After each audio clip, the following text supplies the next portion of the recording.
प्रभु यीशु मसीह में मेरे सभी बहन भाइयों को जय मसीह की। आप सबका स्वागत है परमेश्वर की पवित्र और जीवित हजूरी में। आज की इस वीडियो में हम परमेश्वर के पवित्र वचन में से मत्ती रचित सुसमाचार को पढ़ेंगे।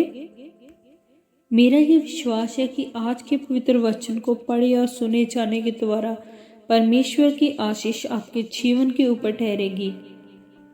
वीडियो के अंत तक हमारे साथ बने रहिए।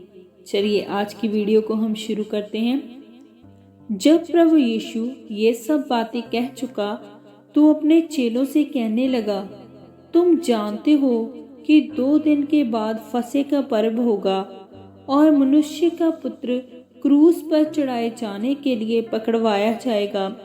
तब महायाजक और प्रजा के पुरनिये काइफा नाम महायाजक के आंगन में इकट्ठे हुए और आपस में विचार करने लगे कि प्रभु यीशु को शल से पकड़कर मार डालें।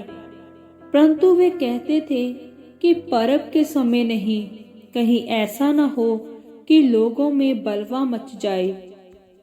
जब प्रभु यीशु बैतनिय्याह में शमौन कोढ़ी के घर में था तो एक स्त्री संगमरमर के पात्र में बहुमूल्य इत्र लेकर उसके पास आई और जब वह भोजन करने बैठा था तो उसके सिर पर उंडेल दिया। ये देखकर उसके चेले रिसियाए और कहने लगे, इसका क्यों सत्यानाश किया गया? ये तो अच्छे दाम पर बिककर कंगालों को बांटा जा सकता था। ये जानकर प्रभु यीशु ने उनसे कहा, स्त्री को क्यों सताते हो? उसने मेरे साथ भलाई की है। कंगाल तुम्हारे साथ सदा रहते हैं, परंतु मैं तुम्हारे साथ सदैव ना रहूंगा। उसने मेरी देह पर जो ये इत्र उंडेला है वह मेरे गाड़े जाने के लिए किया गया है। मैं तुमसे सच कहता हूँ कि सारे जगत में जहाँ कहीं ये सुसमाचार प्रचार किया जाएगा वहाँ उसके इस काम का वर्णन भी उसके स्मरण में किया जाएगा।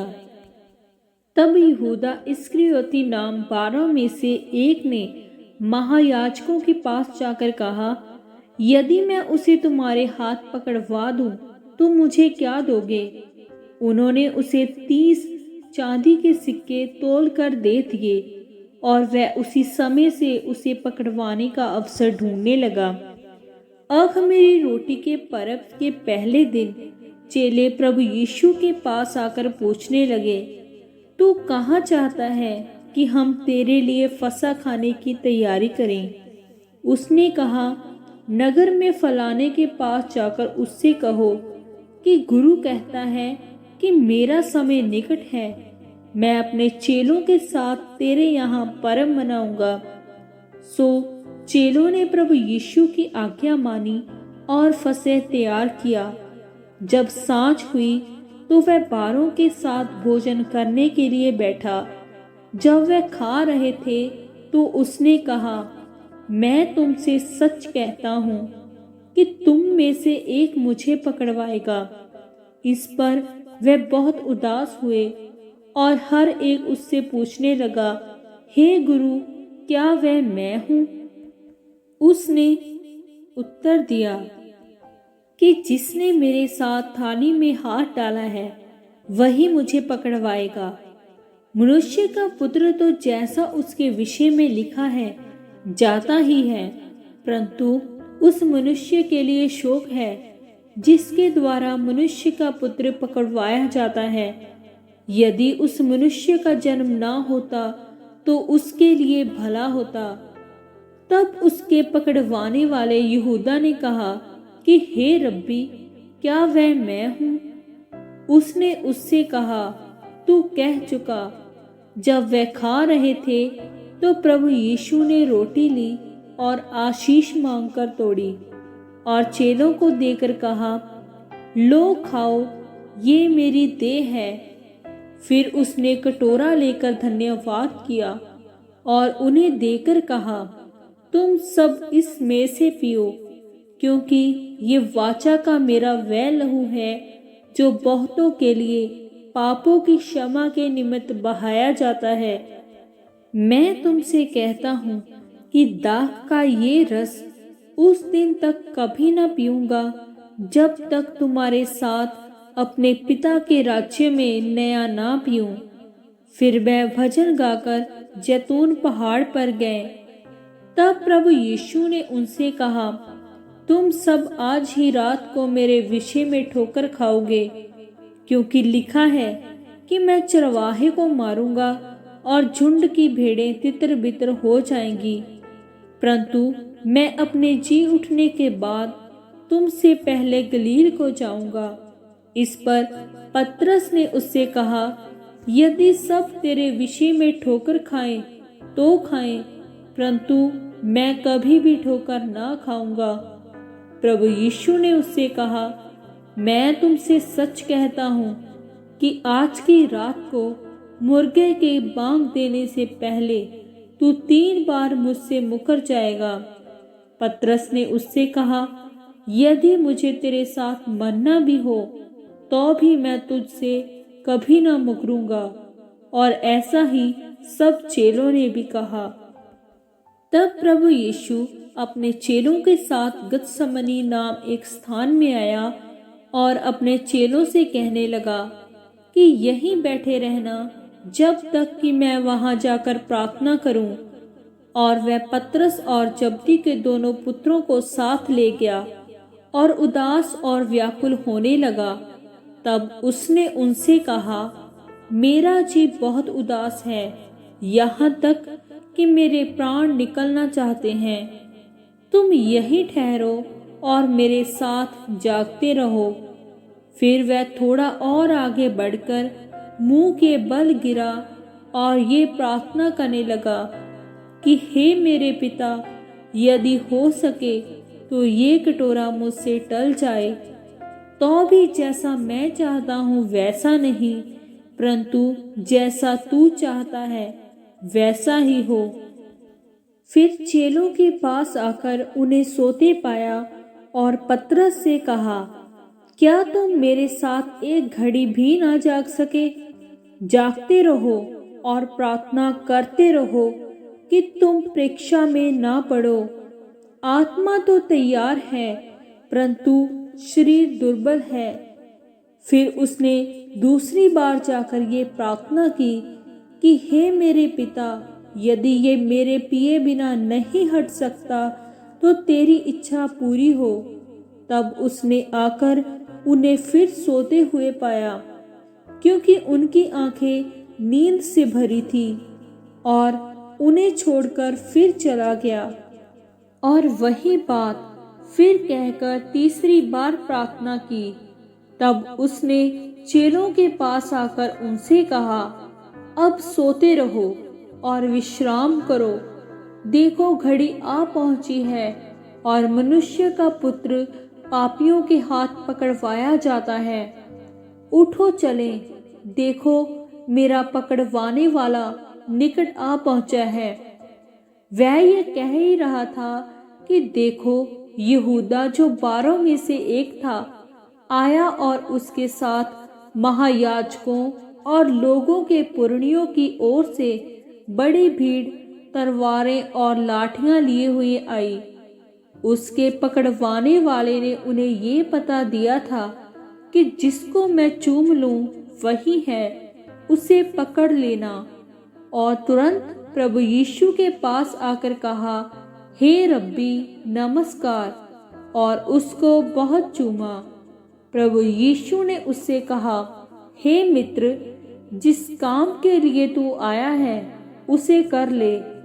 तब उन्होंने पास आकर प्रभु यीशु पर हाथ डाले और उसे पकड़ लिया। और देखो, प्रभु यीशु के साथियों में से एक ने हाथ बढ़ाकर अपनी तलवार खींच ली और महायाजक की दास पर चलाकर उसका कान उड़ा दिया। तब प्रभु यीशु ने उससे कहा, अपनी तलवार काठी में रख ले, क्योंकि जो तलवार चलाते हैं वे सब तलवार से नाश किए जाएंगे। क्या तू नहीं समझता कि मैं अपने पिता से विनती कर सकता हूँ और वह स्वर्गदूतों की 12 पलटन से अधिक मेरे पास अभी उपस्थित कर देगा। परंतु पवित्र शास्त्र की वे बातें कि ऐसा ही होना अवश्य है क्यों कर पूरी होंगी। उसी घड़ी प्रभु यीशु ने भीड़ से कहा, क्या तुम तलवारें और लाठियां लेकर मुझे डाकू के समान पकड़ने के लिए निकले हो? मैं हर दिन मंदिर में बैठकर उपदेश दिया करता था और तुमने मुझे नहीं पकड़ा, परंतु ये सब इसलिए हुआ है कि भविष्यद्वक्ताओं के वचन पूरे हों। तब सब चेले उसे छोड़कर भाग गए और प्रभु यीशु के पकड़वाने वाले उसको काइफा नाम महायाजक के पास ले गए, जहां शास्त्री और पुरनिये इकट्ठे हुए थे। और पतरस दूर से उसके पीछे पीछे महायाजक के आंगन तक गया और भीतर जाकर अंत देखने को प्यादों के साथ बैठ गया। महायाजक और सारी महासभा प्रभु यीशु को मार डालने के लिए उसके विरोध में झूठी गवाही की खोज में थे, परंतु बहुत से झूठे गवाहों के आने पर भी ना पाई। अंत में 2 जनों ने आकर कहा कि इसने कहा है कि मैं परमेश्वर के मंदिर को ढा सकता हूँ और उसे 3 दिन में बना सकता हूँ। तब महायाजक ने खड़े होकर उससे कहा, क्या तू कोई उत्तर नहीं देता? ये लोग तेरे विरोध में क्या गवाही देते हैं? परंतु प्रभु यीशु चुप रहा। महायाजक ने उससे कहा, मैं तुझे जीवते परमेश्वर की शपथ देता हूँ कि यदि तू परमेश्वर का पुत्र मसीह है तो हमसे कह दे। प्रभु यीशु ने उससे कहा, तूने आप ही कह दिया, वरन मैं तुमसे ये भी कहता हूँ कि अब से तुम मनुष्य के पुत्र की सर्वशक्तिमान की दाहिनी ओर बैठे और आकाश के बादलों पर आते देखोगे। तब महायाजक ने अपने वस्त्र फाड़कर कहा, इसने परमेश्वर की निंदा की है, अब हमें गवाहों का क्या प्रयोजन? देखो, तुमने अभी ये निंदा सुनी है, क्या समझते हो? उन्होंने उत्तर दिया, ये वध होने के योग्य है। तब उन्होंने उसके मुंह पर थूका और उसे घूंसे मारे। औरों ने थप्पड़ मार के कहा, हे मसीह, हम में भविष्यवाणी करके कह कि किसने तुझे मारा। और पतरस बाहर आंगन में बैठा हुआ था कि एक लौंडी उसके पास आकर कहा, तू भी यीशु नासरी के साथ था। उसने सबके सामने ये कहकर इनकार किया और कहा, मैं नहीं जानता, तू क्या कह रही है। जब वह बाहर डेवढ़ी में चला गया तो दूसरी ने उसे देखकर उनसे जो वहां थे कहा, ये भी तो यीशु नासरी के साथ था। उसने शपथ खाकर फिर इनकार किया कि मैं उस मनुष्य को नहीं जानता। थोड़ी देर के बाद जो वहां खड़े थे उन्होंने पतरस के पास आकर उससे कहा, सचमुच तू भी उनमें से एक है, क्योंकि तेरी बोली तेरा भेद खोल देती है। तब वह धिक्कार देने और शपथ खाने लगा कि मैं उस मनुष्य को नहीं जानता, और तुरंत मुर्गे ने बांग दी। तब पतरस को प्रभु यीशु की कही हुई बात स्मरण आई कि मुर्गे के बांग देने से पहले तू 3 बार मेरा इनकार करेगा। और वह बाहर जाकर फूट फूट कर रोने लगा। आज के इस पवित्र वचन के द्वारा परमेश्वर आप सबको आशीष दे। सबको जय मसीह की। आमीन आमीन।